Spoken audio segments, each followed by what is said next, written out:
A couple lived in the village of Jamuaran. They had no children. They barely made ends meet.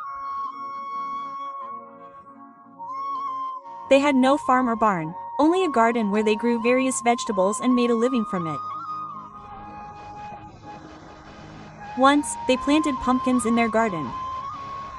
The vines grew very long, but they didn't produce any. Only one pumpkin grew on each vine. A distraught Bihari said to his wife, Sumitra, Sumitra, you know that this year only one pumpkin has grown in our garden. This time we will have to work as laborers in other people's fields to survive. Yes, selling that pumpkin will only earn us so much money. We must find a way out. Why? Sell this one pumpkin in the market? Let it grow a little more. Then we will cook it as a vegetable at home and eat it. Yes, you are right. They waited for 4 or 6 days for it to grow even bigger. Quote, within 4 or 6 days, the pumpkin grew enormous. So Sumitra plucked it, brought it home, and began slicing it with a knife. Then a sound came from the pumpkin. Cut slowly. Slowly. What is this sound, and where is it coming from? When Sumitra saw no one, she began slicing the pumpkin again, and the sound came from the pumpkin again. Cut slowly, slowly. It seems the pumpkin is making the sound. But how could this be? Fearfully, Sumitra waited for Bihari to arrive. Shortly after, Bihari came home and asked Sumitra, "What's wrong?" Sumitra, why are you so nervous? Listen, this pumpkin is making some strange sounds. Sounds from a pumpkin. But how could this be? If you don't believe it, I'll show you. As soon as I try to cut it, it makes a sound. Quote. Sumitra tried to cut the pumpkin with the knife again, and she heard the same sound. The pumpkin made a sound again. Cut slowly, slowly. You're right. This pumpkin demands to be cut slowly. If it says so, then you should cut it slowly. Who knows, it might be a miraculous pumpkin. Sumitra slowly began to cut the pumpkin. But what was this? As soon as the pumpkin broke into 2 pieces, a beautiful girl emerged from it. Seeing this, both Sumitra and Bihari were astonished and overjoyed. What kind of miracle is this? He didn't give us any children, yet he created this wonderful game.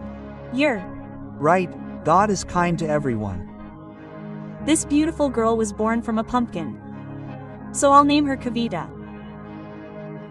Sumitra, you've adopted a daughter, but will you feed her? Don't worry about that. I'll raise my daughter by working hard. Time passed, and Kavita grew up. As she grew, her beauty also increased. One day, Bihari was working in his fields. Kavita was also helping her father in the fields. At that very moment, the king of that kingdom was passing by. He was captivated by Kavita. He asked a passerby, Listen, brother, who is this girl and whose daughter is she? Your Majesty, she is the daughter of a farmer named Bihari. Okay, you may go now. With that, the king went to his court.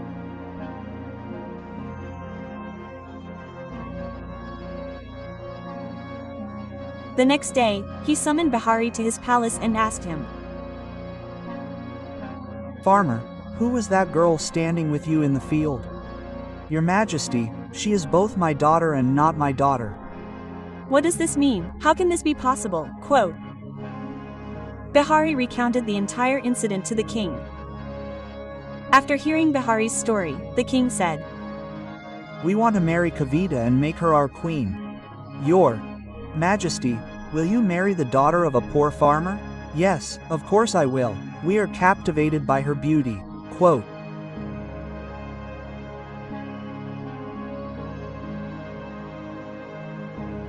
Poor farmer Bihari's joy knew no bounds. He said yes to the king, ran home, and told his wife. Sumitra, listen, your majesty wants to marry our daughter. Is this true? Does your majesty want to marry our daughter? Yes, Sumitra, I'm telling the truth. That's why your majesty summoned me to the court. Within a few days, finding an auspicious time, the Maharaja married Kavita. Kavita had now become queen. Everyone was praising Kavita's beauty. The Maharaja already had a queen. That queen was extremely jealous of Kavita. Quote, "This farmer's daughter came from nowhere and controlled the Maharaja. The Maharaja does whatever she says." What's wrong, Batty G? What are you thinking? You all have accepted me, right? Yes, Kavita Rani, you are my Maharaja's beloved queen, so how can we not accept you? So, tell me one thing, where is your life? Oh, Batty G, it must be where everyone's life is. Where else? That's impossible. You weren't born from a human body. Therefore, your life isn't within the body. Perhaps your life must be somewhere else. Why do you need to know this? There's no need to. I was just asking, so you don't suffer any harm later. I won't share this with anyone. So how will I be harmed? So, is your life truly in your body? If you're forbidden to tell anyone, won't you tell your elder sister? No, not even your relatives are allowed to tell you. Okay, I'm leaving now. Kavita left. But the elder queen never missed an opportunity to ask Kavita about this. A few more days passed like this. Whenever she got a chance, the first queen started pestering Kavita again. Oh, Kavita, it's been a year now. Tell your elder sister now. I'm your well-wisher, right? Okay, sister. I'm in a hurry right now. I'll tell you in a day or two. Now, you've promised to tell me this. Being a queen, don't lie. What did I say without thinking today? Now the elder queen will have to tell the elder queen where my life is. If I don't, I'll be called a liar. What are you thinking, Kavita Rani? If I tell you, you'll take my life. Ram. What are you saying? I'm like your elder sister. Wait a couple of months. Let my child be born. Then I'll tell you if you're going to be a mother. If you don't tell me, I'll announce to the whole town that Choti Rani is a liar. So listen. There's a pond a short distance from my garden. Inside the pond is a large box. Inside it is a smaller box. Inside it is a necklace, and that necklace saves my life.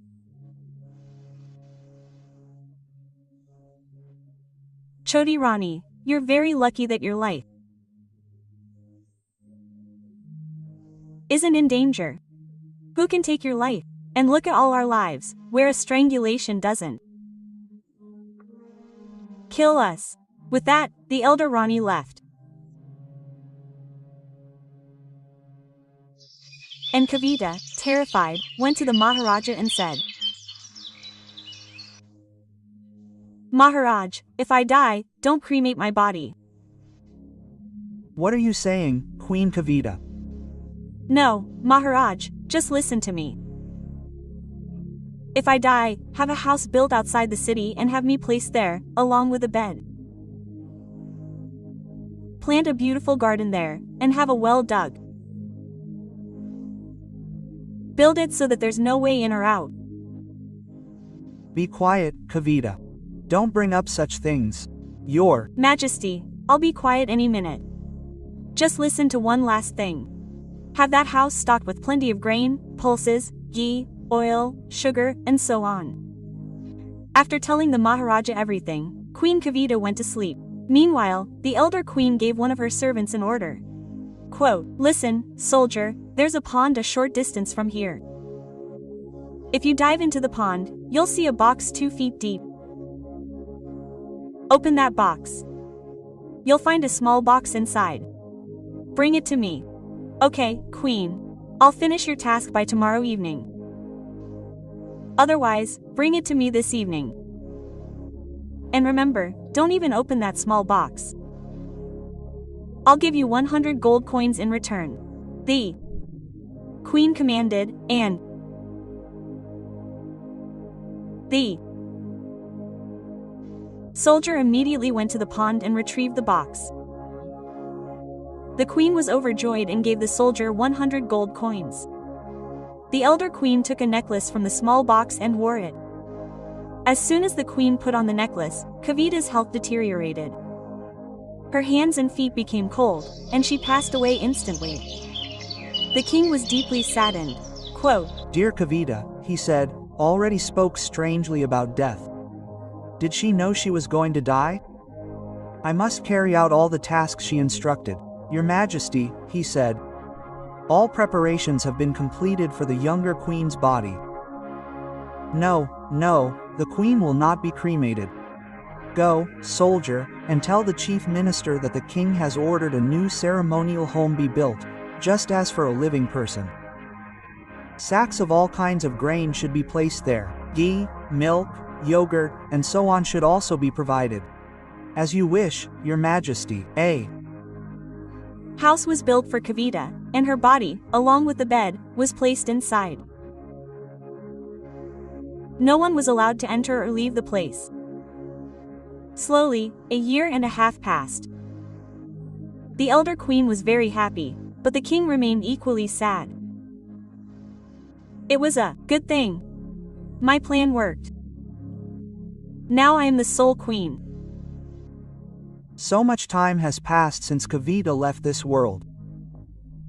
But I still don't understand why she told me not to cremate her dead body. So, could Queen Kavita come back to life?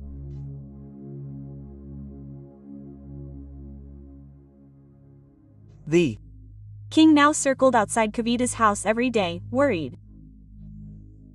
3 or 4 years slowly passed. One day, while he was strolling outside, he heard a child crying. There was no one around, and no one was allowed in.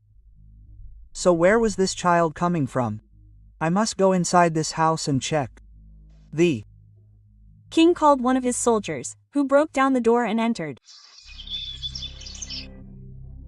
He saw that Kavita was dead, but beside her was a beautiful child. This child might be Kavita's. I will bring all kinds of sweets and food for this lovely child tomorrow. The king left immediately. He didn't tell anyone about this. The next day, he brought a lot of fruits and sweets and went to the boy and said, "Son, who is this?" "Mother, this is my mother. Who feeds you?" "Mother feeds you." "At what time?" "At night." "Son, ask your mother why she sleeps during the day and stays awake at night." Okay, fine. I'll ask tonight. The king returned to his palace. When Kavita woke up as usual and began to feed her son, he said, "Mother, my stomach is full. The king fed me a lot of sweets today and also asked why your mother stays awake at night and sleeps during the day." Surely the king came here, but he saw everything. What's the point of hiding now? It's no use. Son, the king who comes here is your father. Now, whenever he comes here, greet him and tell him that the elder queen is keeping the robe that mother is wearing all day long. So the mother remains unconscious all day, and at night, while sleeping, she takes off the veil. Then, the mother awakens. The next day, when the king came to visit the child, he told him everything about his mother. Hearing this, the king became very angry. But he remained calm and went to the elder queen. Quote, "If I ask the queen for the necklace, she will definitely not give it to me. I must devise a plan for this. Queen, I have something to tell you. Tell me, my king, what do you want? Queen, my friend has a little son. He is very dear to me. I want to bring him to the palace. Children are very dear to me too. Please bring him. But there is one thing, that boy is very stubborn. He cries and creates a ruckus until he gets what he wants. So, is there anything lacking in our palace? Whatever he asks for will be given to him. Okay, I will bring him today. Quote. With this, the king set off for Kavita's house, explained everything to the child, and brought him back to the palace. As soon as he reached the queen, she exclaimed, "Wow, the child is so adorable. I want that necklace. I want that necklace." My son, this isn't something to play with. This is what I want. Come on, son, I'll give you plenty of toys and sweets. No, I don't want anything. I just want this necklace. Quote, Queen, why are you making other people's children cry? What is he asking for? Your Majesty, he's asking for my necklace. Your Majesty, he's asking for my necklace. No, I can't give this necklace to anyone. If you don't give it to him, this child will create a commotion in the palace. It's not right to treat someone else's child like this. The little queen is already dead. What's the harm if I give the child this necklace for a little while? Okay, fine. I'll give it to him now. But when the child is entertained, give it back to me. Yes, fine, that'll be done. Quote, the queen took off the necklace and gave it to the child. The Maharaja took the child and the necklace and went to Kavita's house. The Maharaja placed the necklace around Kavita's neck, and as soon as it was placed on her neck, Kavita immediately sat up. Kavita, you become lethargic. I'm so happy to see you. Now we'll all live together. Forgive me, Maharaj, for not telling you the whole story earlier. I understand your plight, dear Kavita. But please wait a little longer. Then I'll take you to the palace. Quote, the Maharaja returned to his palace alone. Upon reaching the palace, he expelled the elder queen and brought Kavita and her child back. The elder queen was punished for her actions, and everyone was relieved.